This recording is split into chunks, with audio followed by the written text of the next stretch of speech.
Assalamualaikum warahmatullahi wabarakatuh. Bersyukur pada Allah Subhanahu wa taala dengan mengucapkan Alhamdulillahi rabbil alamin, karena dengan Dia kita masih diberikan kesehatan, umur yang panjang, dan semoga segala dosa yang kita kerjakan selama di dunia ini dapat diampuni oleh Allah Subhanahu wa taala. Amin amin ya rabbal alamin. Bersolawat kepada baginda Nabi Muhammad sallallahu alaihi wasallam dengan mengucapkan Allahumma shalli ala sayyidina Muhammad wa ala ali sayyidina Muhammad.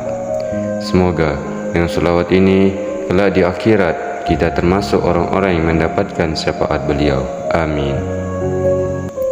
Saudaraku rahimakumullah, setiap manusia tidak terlepas dari berbagai permasalahan hidup yang terjadi, entah itu permasalahan yang ringan sampai permasalahan yang cukup berat. Ketika seseorang sedang diliputi perasaan gelisah, galau, dan gundah akibat permasalahan, itu adalah hal yang cukup wajar dialami oleh semua orang. Hal tersebut menjadi tidak wajar ketika permasalahan yang dihadapi berlarut-larut dirasakan terlalu dalam, yang pada akhirnya membuat pikiran menjadi kacau. Bukan hanya pikiran, dampak yang dirasakan dalam diri seseorang juga akan mempengaruhi kondisi suasana hati yang membuatnya menjadi tidak tenang. Saudaraku rahimakumullah, berikut beberapa hal pemicu hati seseorang merasa tidak tenang. Yang pertama, banyak dosa. Disadari atau tidak, manusia adalah makhluk yang tidak luput dari kesalahan dan dosa yang diperbuat, baik melalui lisan atau melalui tingkah laku.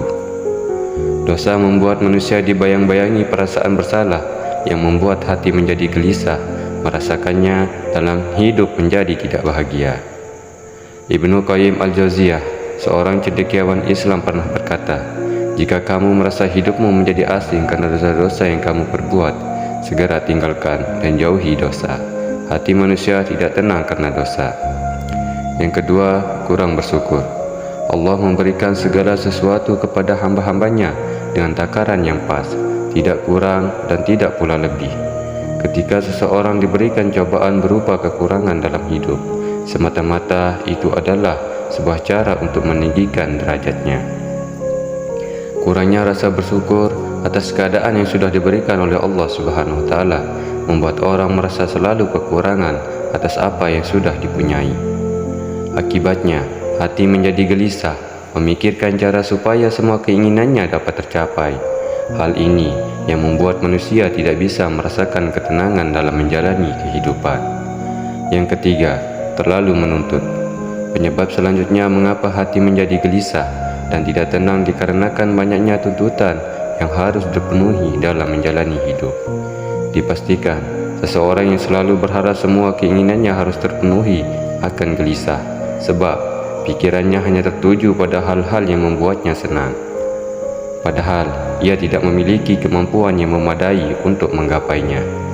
Alhasil, orang akan selalu merasakan kegelisahan dan ketidaktenangan menjadi setiap aktivitasnya, yang pada akhirnya akan mengganggu konsentrasi orang tersebut.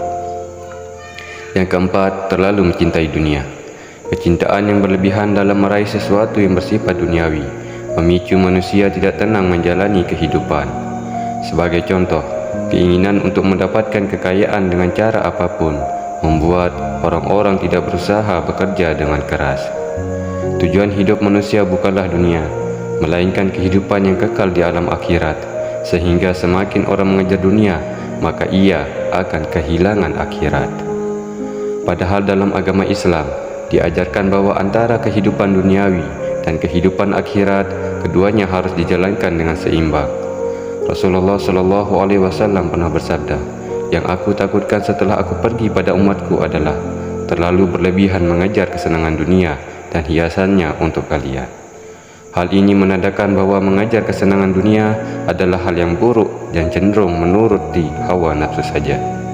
Pada akhirnya, manusia tidak akan pernah merasa puas dengan apa yang dimilikinya dan selalu berharap lebih. Yang kelima, berharap tapi tidak kepada Allah Subhanahu wa taala. Allah selalu memberikan apa yang diminta oleh hambanya selama mau bekerja keras dan berdoa. Namun, Manusia kadang melupakan Allah ketika ia memiliki keinginan dan justru berharap kepada sesama manusia. Ketika keinginan yang diharapkan tidak kunjung datang, manusia akan merasakan kekecewaan dan sakit hati. Inilah yang dirasakan oleh mereka yang tidak mau berharap kepada Allah, padahal Allah akan memberikannya. Padahal ketika ia menggantungkan segala sesuatu kepadanya, perasaan sedih, kecewa dan gelisah tidak akan dirasakan karena dapat berbesar hati menerima ketentuan. Saudaraku rahimakumullah, itulah beberapa penyebab hati seseorang merasa tidak tenang. Mudah-mudahan kita semua dijauhkan dari sifat-sifat tersebut. Amin amin ya rabbal alamin. Demikianlah yang dapat saya sampaikan. Semoga apa yang saya sampaikan ini dapat menjadi catatan amal serta pelajaran bagi kita semua. Dan apabila ada kata-kata salah dalam hal menyampaikan, saya mohon maaf yang sebesar-besarnya. Akhirul kalam, wabillahi taufiq wal hidayah. Wassalamualaikum warahmatullahi wabarakatuh.